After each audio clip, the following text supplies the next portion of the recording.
시청자 여러분 안녕하십니까? VOA 뉴스투데이 시작합니다. 미국의 도널드 트럼프 행정부 당시 만들어졌던 핵전쟁 교리 기밀 문서가 공개됐습니다.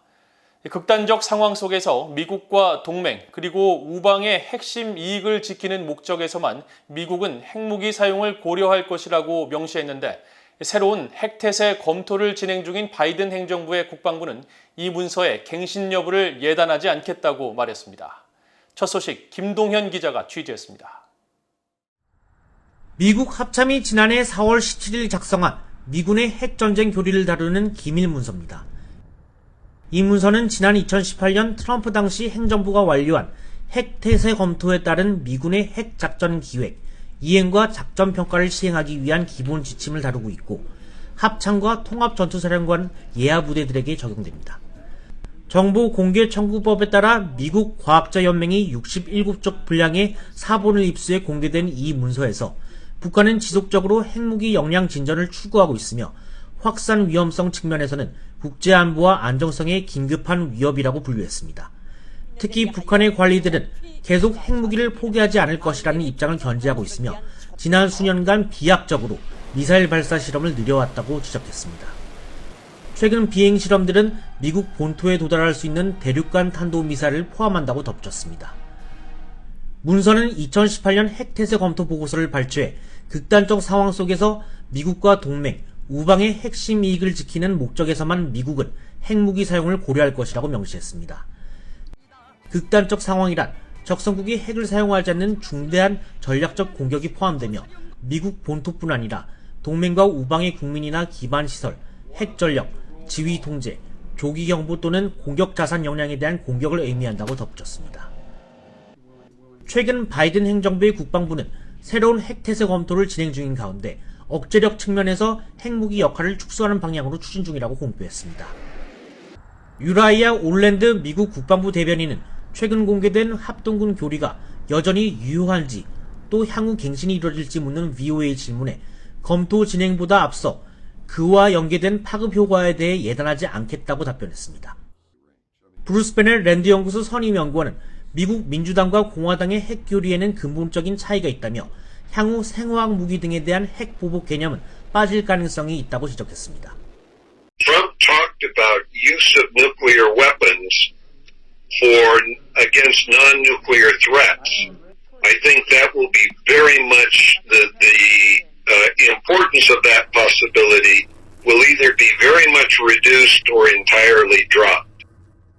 베넬 선임 연구원 등 미국의 안보 전문가들은 이번에 공개된 문서는 바이든 행정부의 핵태세 검토가 완료되기 전까지는 당분간 미 합동군의 핵 전략 교리로서는 유효할 것으로 보고 있습니다.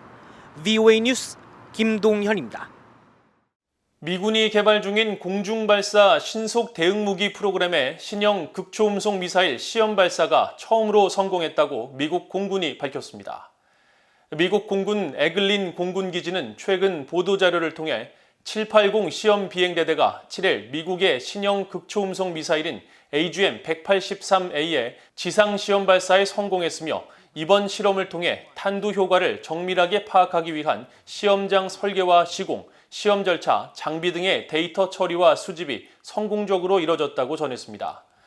이번 시험 발사에 성공한 AGM-183A는 최대 음속의 5배 속도로 핵탄두를 발사할 수 있는 지구상에서 가장 빠른 무기로 손꼽히며 미국 공군은 앞서 지난해 11월 한반도 유사시 출격하는 장거리 핵 전략 폭격기 B-1B에 AGM-183A를 장착하는 실험을 진행하고 이를 공개했습니다. 앞서 지난달 미국 국방부는 내년 2월까지 완료될 미사일 방어 프로젝트의 재검토 결과를 발표하면서 중국과 러시아, 이란, 북한 등의 국가들이 미사일 기술을 향상시키고 있다며 극초음속 미사일 프로그램 대응 필요성을 강조했습니다. 영국 정부가 올해도 북한을 인권 우선 대상국으로 지정하고 인권 상황이 열악한 나라로 꼽았습니다. 북한은 6년 연속 이 명단에 이름을 올리게 됐는데 북한 정권은 주민들의 생활 거의 대부분을 통제하는 등 심각한 인권 상황이 전혀 개선되지 않고 있다고 영국 정부는 지적했습니다. 김영교 기자가 보도합니다. 영국 외교부가 8일 발표한 2020 인권과 민주주의 보고서입니다. 영국 정부가 인권 상황이 열악한 나라들을 인권 우선 대상국으로 지정하기 시작한 지난 2016년부터 북한은 6년 연속 이 명단에 포함됐습니다.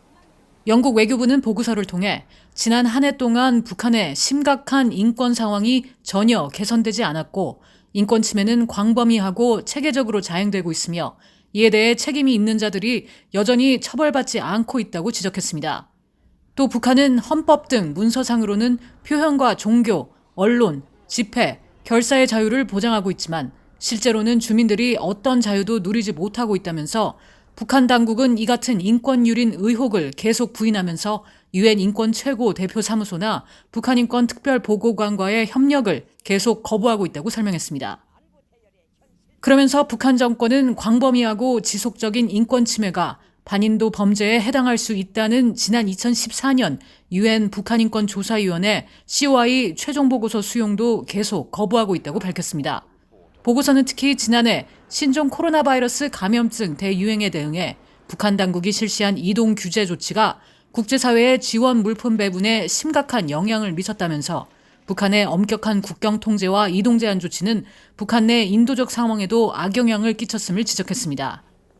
그러면서 영국은 지난해 3월 유엔 인권이사회와 11월 유엔 총회에서 채택된 북한 인권 결의안에 공동 제안국으로 참여하고 유엔 총회에서 북한이 신종 코로나 바이러스 상황을 주민 억압에 활용하게 해서는 안 된다는 점을 지적하는 등 여러 국제 무대에서 북한의 인권 기록에 대해 문제를 제기했으며 북한과의 양자 관계를 이용해 지속적으로 북한의 인권 문제를 제기하고 있다고 밝혔습니다. 실제로 도미니크 라브 영국 외무장관은 지난해 7월 영국의 독자 제재법인 세계 인권 제재 법규를 발표하면서 북한 인권 유린에 책임이 있는 공안기관 2곳을 제재 대상에 포함시키고 강력히 규탄했습니다. And they also include 2 organizations bearing responsibility for the enslavement, torture and murder that takes place in North Korea's wretched gulags, in which it is estimated that hundreds of thousands of prisoners have perished over the last 50 years. 영국 외교부는 이번 보고서를 통해 조건이 허락한다면 신종 코로나 바이러스로 인한 국경 봉쇄로 지난해 5월 철수한 평양 주재 영국 대사관을 재개해 인권과 관련해 국제사회와 북한 당국 간의 관여를 더 높일 수 있는 노력을 기울일 것이라고 밝혔습니다. VOA 뉴스 김현교입니다. 한국 내에서 교황의 방북 추진이 거론되고 있는 가운데 프란치스코 가톨릭 교황의 평양 방문 가능성은 거의 없다고 교황청 고위 관계자가 밝혔습니다. 지난달 교황청 성직자 성장관에 임명된 유흥식 대주교는 8일 교황청 선교 담당 매체인 피데스 통신과의 인터뷰에서 교황의 방북 가능성은 거의 없다면서 다만 교황 방북이 한반도 분열을 극복하기 위한 외부 관여가 될 수는 있다고 말했습니다. 유 대주교는 특히 한반도의 대치 상황은 인류 최대 고통 가운데 하나이며 남과 북 사이의 비무장지대는 모순되게도 전 세계 최대 무장지대라고 지적하고 교황의 방북이 한국과 북한 간 대화에 나서는 작은 시작부터 어쩌면 양국 통일에 이르는 전환점이 될 수 있을 것으로 희망하며 기도하고 있다고 말했습니다. 앞서 지난 5일 한국의 박지원 국가정보원장은 목포 산정동 성당 미사를 통해 교황의 방북을 추진하고 있다는 입장을 밝히면서 교황 방북 사안이 다시 거론됐었습니다. 서울 유엔 인권사무소의 이메시 포카렐 소장 대행은 9일 미국의 민간 연구단체인 민주주의 연구소 NDI가 주최한 화상토론회 기조연설에서 열악한 북한 내 취약계층의 삶이 신종 코로나 바이러스 여파와 북한 당국의 장기간에 걸친 국경 봉쇄 등 극단적인 조치로 더 악화됐다고 지적했습니다. 포카렐 소장은 그러면서 이런 열악한 상황은 북한의 인권 상황 개선을 위한 대대적인 법률과 제도적 개혁의 시급성을 보여준다며 북한이 이번 기회를 통해 고립에서 벗어나 국제사회와 협력해 주민들의 권리에 영향을 미치는 문제를 해결할 기회로 활용해야 한다고 말했습니다. 또 이런 방향의 첫 조치로 대북 인도주의 지원단체들의 복귀와 주민들의 시장 활동, 이동 통제 조치 완화 등을 북한 지도부에 권고하고 오는 13일 유엔 경제사회 이사회에서 열린 북한의 지속가능 발전 목표를 위한 자발적 국별 검토 BNR 절차는 대북 관여와 대화를 위한 기회로 잘 활용할 필요가 있다고 지적했습니다. 이날 화상토론회에 참여한 북한인권시민연합 등 한국 내 북한 인권단체와 전문가들은 북한 정권이 특히 지속가능 발전 목표의 초점을 여성과 아동, 장애인 등 취약계층의 인권 개선에 맞춰야 한다고 권고했습니다. 이상으로 VOA 뉴스투데이를 모두 마칩니다. 시청해주신 여러분 고맙습니다.